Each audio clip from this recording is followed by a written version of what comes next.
నమస్తే. నేను మీ లక్ష్మణ్. ఈరోజు మన టాపిక్ వచ్చేసి టీఎల్పీ నంబర్‌కు, ఎఫ్ఎల్‌పీ నంబర్‌కు డిఫరెన్స్ ఏంది? మరి కొందరికి అపోహ అన్నట్టు. టీఎల్పీ నంబర్ ఉంటేనే తీసుకోవచ్చు, లేదంటే ఎఫ్ఎల్‌పీ నంబర్ ఉంటేనే తీసుకోవచ్చు. ఇట్లాంటి అపోహలు ఉన్నవి.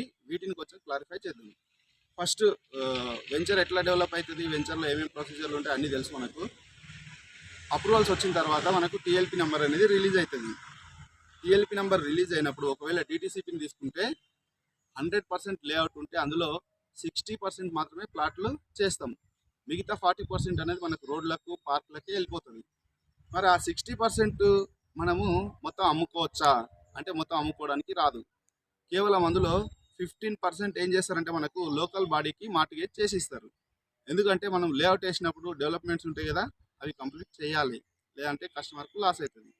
దానికోసం ఏం చేస్తారంటే ఆ 60% నుంచి 15% మార్టిగేజ్ ప్లాట్లను మనం లోకల్ బాడీకి రాసిచ్చిట్టాం కాబట్టి టీఎల్పీ నెంబర్లో మనం అమ్ముకోవడానికి ఎంత అవకాశం ఉంటుందంటే కేవలం 45% ప్లాట్స్ మాత్రమే అమ్ముకోవడానికి అవకాశం అనేది ఉంటుంది.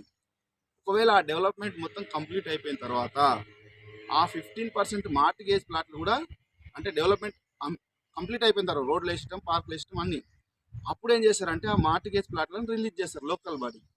అప్పుడు మొత్తం ఎంత అవుతుంది? మొత్తం మళ్ళీ 60 అంటే 45% రిలీజ్ చేసిన ఈ 15% మొత్తం 16% ప్లాట్లను అప్పుడు అమ్ముకోవడానికి అవకాశం ఉంటుంది. ఎప్పుడు? ఫైనల్ ఎల్పి నెంబరు వచ్చినప్పుడు.